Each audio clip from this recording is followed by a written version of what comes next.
लेकिन उसकी किस्मत अच्छी थी, कभी कोई दुर्घटना नहीं हुई। इस बार एक टूटे हुए पंख के कारण विमान नियंत्रण से बाहर हो गया। संकट के समय उसने शराब के नशे में अपनी उच्च स्तरीय उड़ान कौशल का उपयोग करके हताहतों को न्यूनतम कर दिया।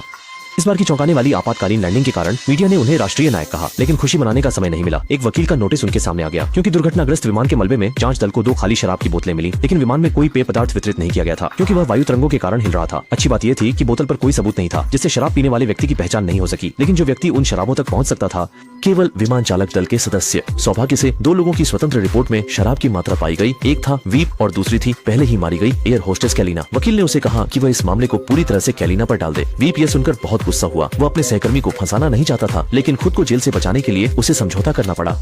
जल्द ही सुनवाई शुरू हुई। जांच दल ने पहले विमान दुर्घटना के दृश्य दिखाए और विप के असाधारण कारनामे के लिए गहरी कृतज्ञता व्यक्त की, क्योंकि एयर ट्रैफिक कंट्रोल ने 10 पायलटों को बुलाया, जिन्होंने सिमुलेशन केबिन में उस समय की स्थिति को पुनः बनाने की कोशिश की, लेकिन कोई भी सुरक्षित लैंडिंग नहीं कर सका। और जांच में यह भी पाया गया कि विमान वास्तव में एलिवेटर के टूटने के कारण गिरा। अंत में उन्होंने विप से 3 प्रश्न पूछे। दुर्घटना से पहले के 3 दिनों में क्या आपने कोई शराब या अन्य नशीले तत्वों का सेवन किया था? नहीं, मैंने किया।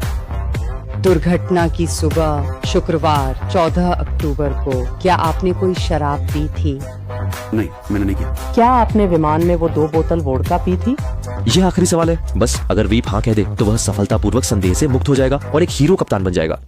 लेकिन स्क्रीन पर तस्वीर देखते हुए वीप की आंखों में आंसू आ गए, क्योंकि सीधी उड़ान से एक रात पहले उसने और कैलिना ने साथ में रात बिताई और भारी मात्रा में शराब पी और उड़ान पर असर न पड़े, इसीलिए नशे का भी सहारा लिया। हीरो पायलट के पीछे वह एक शराबी और अव्यवस्थित निजी जीवन वाला नशेड़ी था, और कैलिना एक छोटे लड़के को बचाने के लिए ही दुर्भाग्यवश मारी गई। वह अपनी स्वार्थ के लिए इस घटना का दोष उस पर नहीं डाल सकता। काफी सोच विचार के बाद वीप ने दृढ़ता से सच्चाई बता दी। ट्रीना मार्कवेज ने वोदका नहीं पी, क्योंकि मैंने वोदका पी थी। ये सुनते ही पूरा हॉल स्तब्ध रह गया। उसने स्वीकार किया कि वह एक शराबी है। सुनवाई शुरू होने से पहले भी वह हैंगओवर में था, क्योंकि शराब की लत के कारण उसकी पत्नी ने उसे तलाक दे दिया और बेटा भी उससे दुश्मनी कर बैठा। उसने शराब पीने के लिए जीवन भर झूठ बोला। अब और झूठ उसके बाकी जीवन को बर्बाद नहीं कर सकता। अंत में वह अब जेल चला गया और फिर कभी उड़ान नहीं भर सका। शायद वह एक कायर है, क्योंकि अगर वह एक और झूठ बोल देता तो वह आसानी से मुसीबत से बाहर निकल सकता था, विमान उड़ाना जारी रख सकता था और गलत गर्व बनाए रख सकता था, लेकिन ऐसा करने पर उसका शेष जीवन पश्चाताप में बीतेगा।